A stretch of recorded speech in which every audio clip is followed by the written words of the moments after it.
तो अभी तक हम लोगों ने देखा कि औरंगजेब डेक्कन में क्यों गया।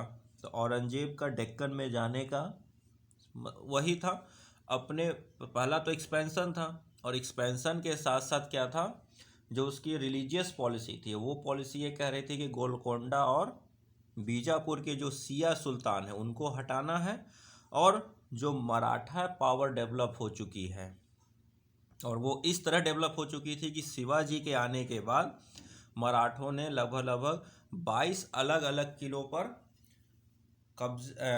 जीत कर और सूरत वगैरह को उन्होंने लूट कर बहुत पैसे इकट्ठा कर लिए, और उन्होंने क्या किया, एक अपना पूरा का पूरा इंडिपेंडेंट मराठा स्टेट डेवलप कर लिया था। और कहीं न कहीं मुगल आर्मी उस मराठा पावर्स को कंटेन करने में, उसको हराने में असफल रही थी।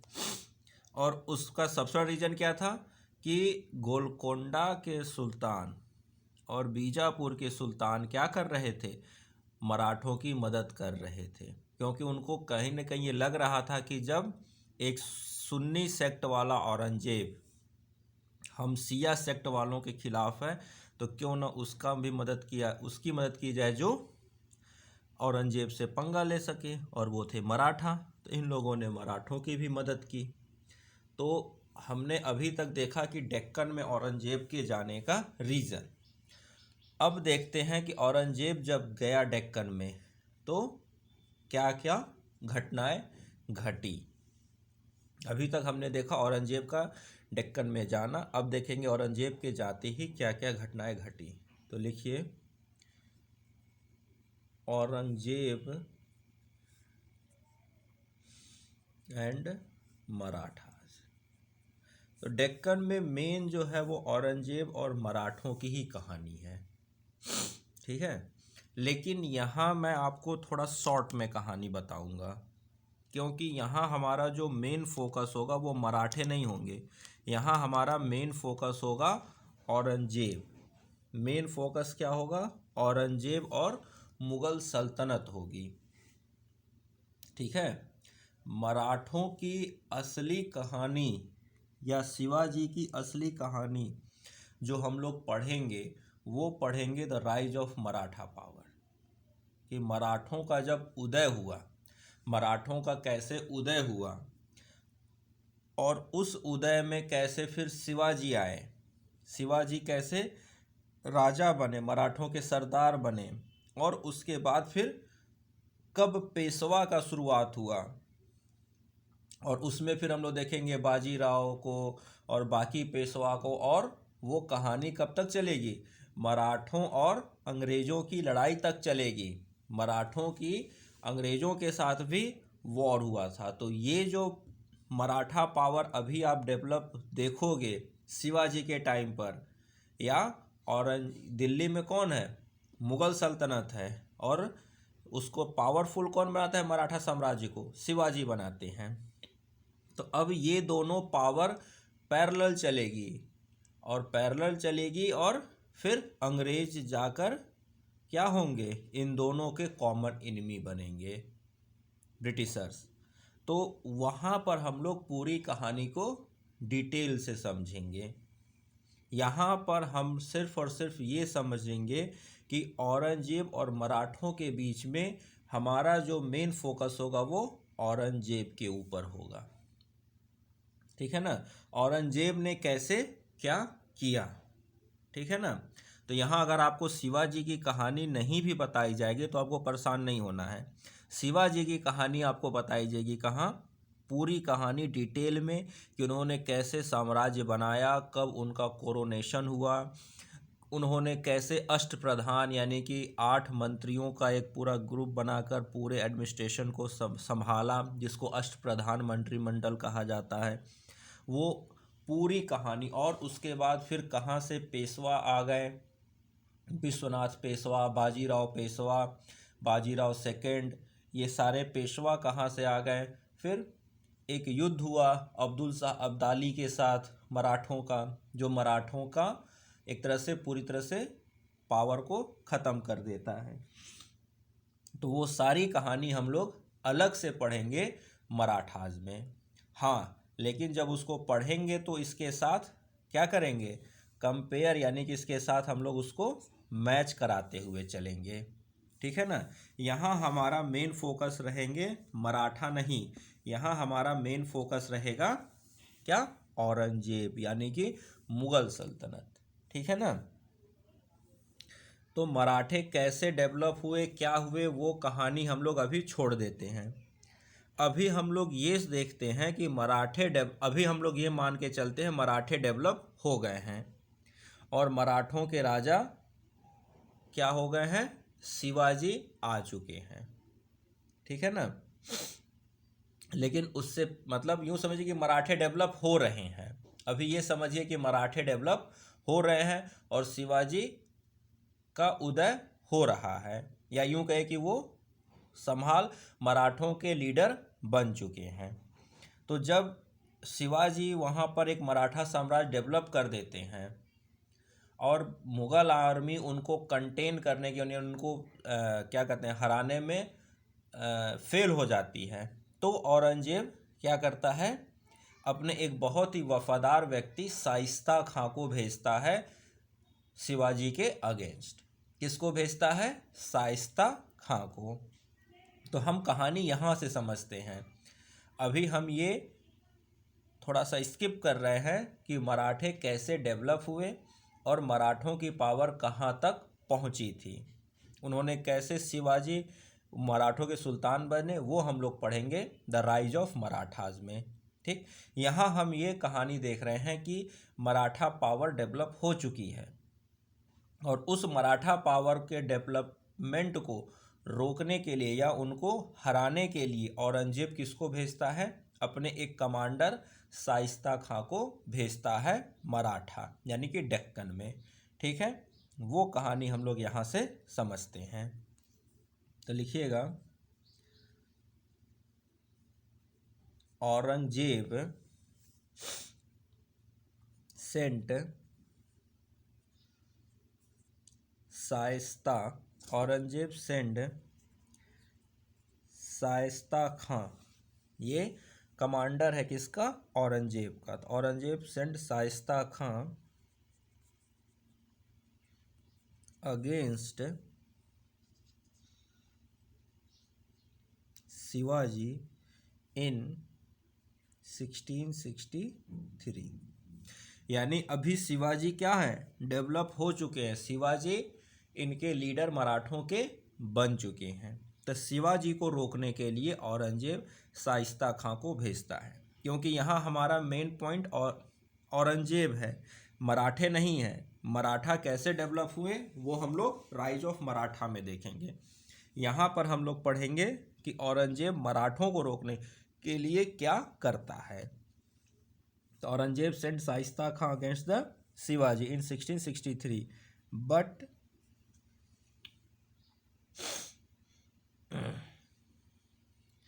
but failed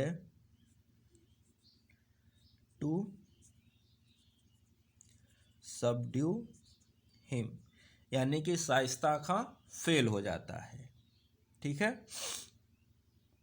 तो पहला जो कोशिश है औरंगजेब की मराठा पावर को कंटेन करने की, वो फेल हो गई। पहली कोशिश किसके थ्रू की, शाइस्ता खां के थ्रू की, ये फेल हो गया पहला। अब औरंगजेब क्या करता है, लिखिए, लेटर ऑन, यानी बाद में, प्रिंस मुअज्जम, औरंगजेब का बेटा मुअज्जम एंड राजा जय सिंह, ये क्या हो गए थे, मनसबदार हो गए थे 5000 के। तो इनको, तो मुअज्जम और Raja Jai Singh were sent against Shivaji. तो यहाँ पर सक्सेस मिली, क्या सक्सेस मिली, तो कॉमा करके लिखिएगा, जय सिंह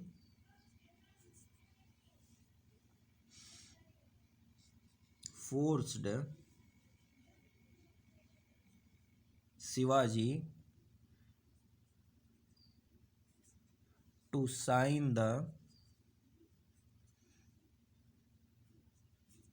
Treaty of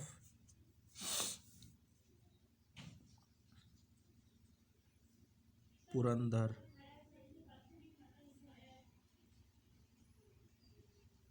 in 1665। तो मराठों और मुगलों के बीच में कौन सी ट्रीटी साइन हुई?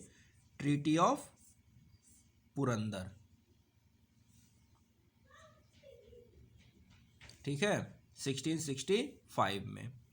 अब ये ट्रीटी जब साइन हुई तो इस ट्रीटी का क्या हुआ, क्या क्या इसमें चीज़ें थी, वो सब हम लोग कब पढ़ेंगे?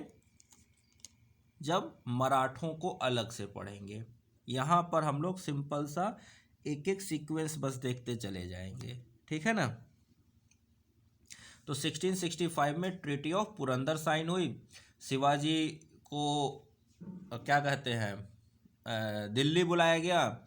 वहाँ पर उनको धोखे से इम्प्रिजन्ड कर लिया गया, लेकिन शिवाजी फिर किसी तरह से वहाँ से बचकर निकल आए। वो सारी कहानी हम लोग शिवाजी की जब पढ़ेंगे तो वहाँ पर पढ़ेंगे। ठीक है, अभी हम लोग केवल मुगलों के बारे में देख रहे हैं कि मुगल को मेन रखकर हम लोग कहानी देख रहे हैं। ठीक है ना? अब क्या होता है, शिवाजी वहाँ से निकल कर चले आते हैं। आने के बाद शिवाजी फिर अपने साम्राज्य को बढ़ाते हैं। बढ़ाने के बाद अंत में क्या होता है, Shivaji died in 1680। Shivaji died in 1680। His son, कौन? His son संभाजी, शिवाजी के बेटे Sambhaji. His son Sambhaji carried on the struggle। तो अब शिवाजी की डेथ हो जाती है 1680 में। शिवाजी की डेथ के बाद उनके बेटे संभाजी मुगलों के खिलाफ स्ट्रगल को कंटिन्यू रखते हैं, लेकिन लंबे समय तक ये भी नहीं कंटिन्यू रख पाते और इनको गिरफ्तार कर लिया जाता है। तो लिखिएगा,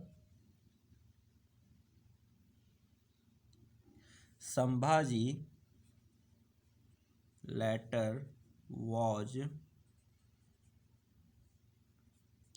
arrested and put to death।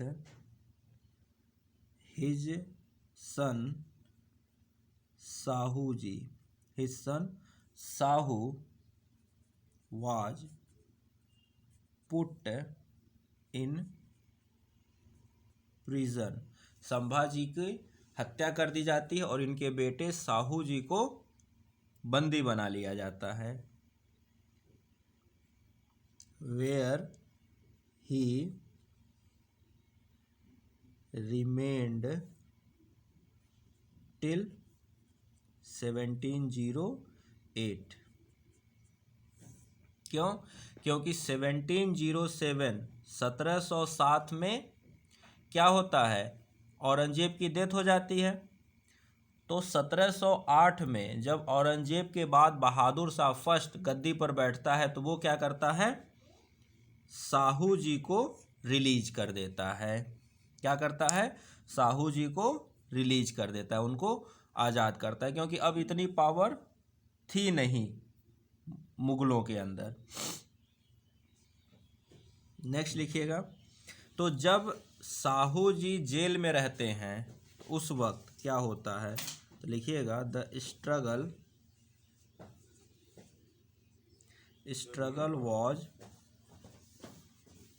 Struggle was carried on bye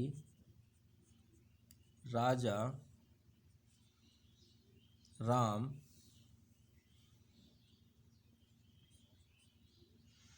after him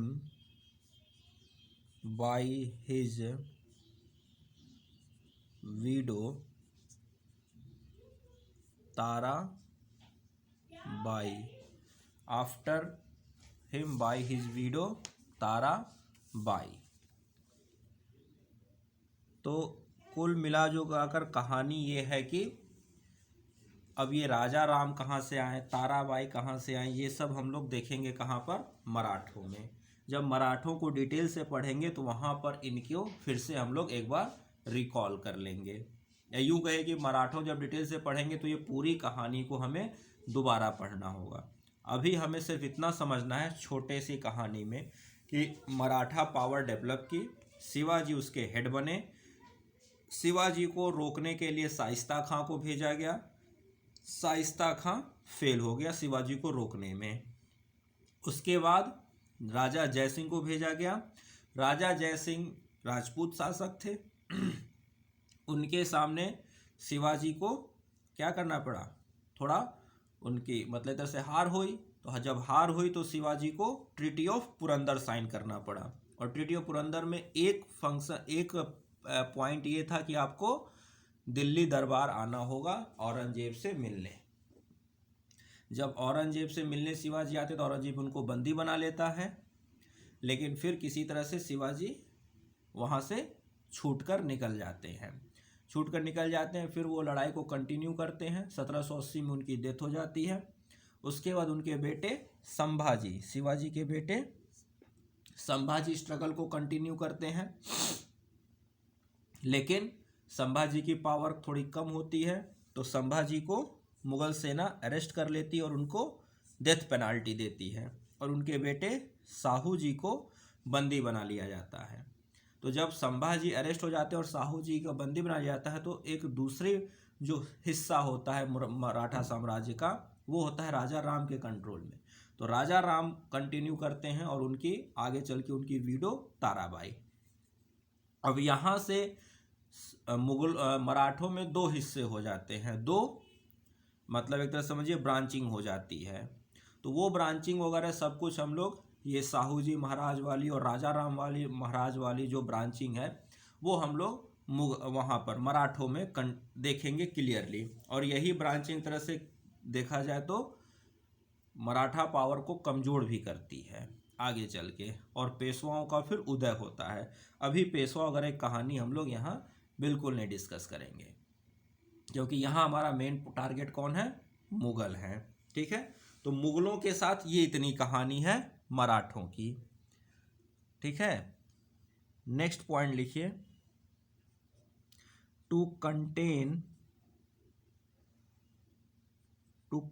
the Marathas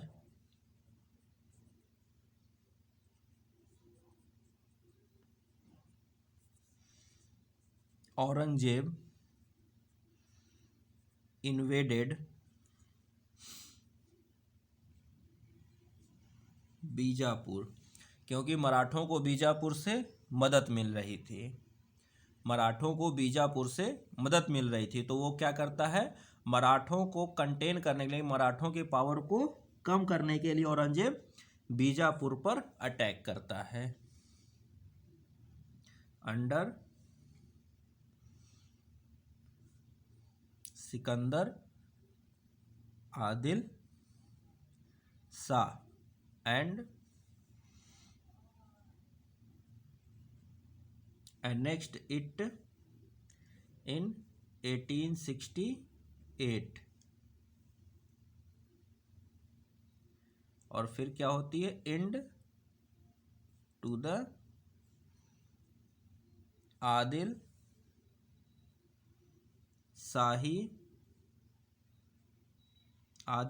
dynasty and Bijapur become the seat of Mughal provincial governor. अगर प्रोविंशियल गवर्नर वहां पर बैठ रहा है, इसका मतलब है कि बीजापुर क्या हो गया, मुगलों के डायरेक्ट कंट्रोल में आ गया। तो आदिल शाही डायनेस्टी का खात्मा होता है, यानी कि अंत कर दिया जाता है, और बीजापुर को मुगल साम्राज्य में डायरेक्ट मिला लिया जाता है, और वहाँ पर मुगल का प्रोविंशियल गवर्नर बैठना शुरू करता है, यानी कि अब बीजापुर क्या हो गया, मुगल सल्तनत का हिस्सा हो गया। तो औरंगजेब की डेक्कन पॉलिसी में 3 टारगेट थे, एक था बीजापुर, दूसरा गोलकोंडा और तीसरे मराठा, जिसमें सबसे इम्पोर्टेंट कौन थे, मराठा। तो देखिए मराठों को उसने कंटेन कर लिया, मराठों को उसने कंटेन कर लिया। उसके बाद दूसरे नंबर पर उसने क्या किया, बीजापुर से आदिल शाही डायनेस्टी को भी हटाकर बीजापुर में अपना प्रोविंशियल गवर्नर बैठा दिया, यानी कि बीजापुर का भी काम खत्म कर दिया, यानी कि बीजापुर को भी का भी द एंड हो गया। अब बचा क्या, गोलकोंडा। तीसरा कौन था, गोलकोंडा। तो गोलकोंडा के लिए क्या होगा, तो लिखिएगा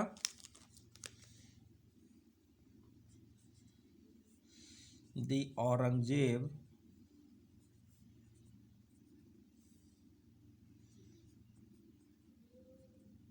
attacked against Abul Hasan Qutub Shah of Golconda and in 1687 fort was annexed by Mughal army. तो 1687 में गोलकोंडा भी किसके अंडर में आ गया, मुगलों के अंडर में आ गया।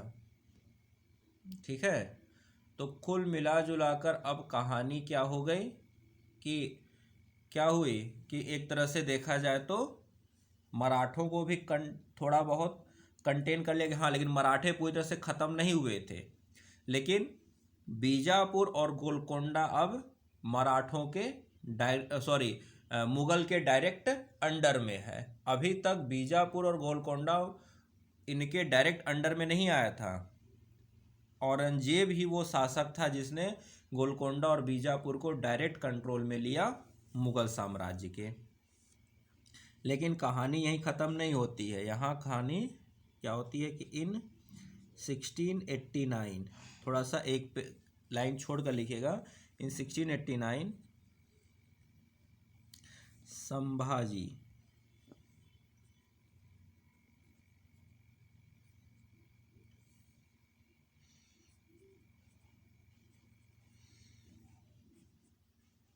शिवाजी's eldest